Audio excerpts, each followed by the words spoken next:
read any good books lately? Because books like To Kill a Mockingbird and The Tale of Two Cities are classics in American literature, and they're taught in schools all across the country. But there's a high school in Massachusetts that's taking a different approach to literature. Instead of reading classic novels, students are reading comic books. Here's Phil Burton with more. Once upon a time, in a land on the other side of dreams. It's not Romeo and Juliet. Hephaestus, the brawny genius inventor on Olympus, tried to calm the situation between Bradicus and Hermes, but it was no use. Nor is it Lord of the Flies. It's the adventures of Scooter McDoogal. This alternative high school in Massachusetts is using a comic book to increase reading comprehension. My remedial readers dwell into the graphic visuals immediately, and they are able to connect words and sentences and phrases and have a picture in their mind almost immediately, which helps them to retain information better. This is not your typical Batman or Superman comic book. This literacy program comes with a creative lesson plan covering numerous subjects.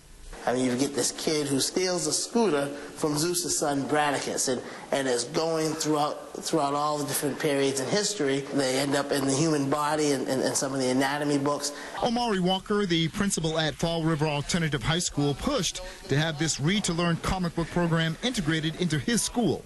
Kids love comic books.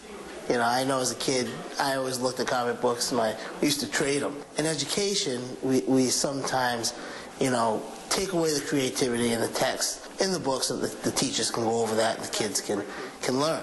I want you to be able to articulate to us out loud what these questions are referring to. And the first one is simply looking at the cover of the comic book and telling us, how does it strike you?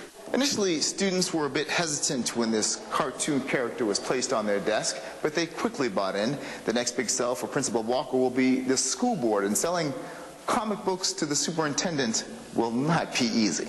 In education, people are skeptical of what's different. I want to make sure that it works. This could be, you know, part of the new trends we see in education, and I'm glad to be in on the front end. In Fall River, Massachusetts, I'm Philip Burton for CN8. You know, I've read about 6 books so far this year, but I have not read The Adventures of Scooter McDoogal, but I won't rule it out.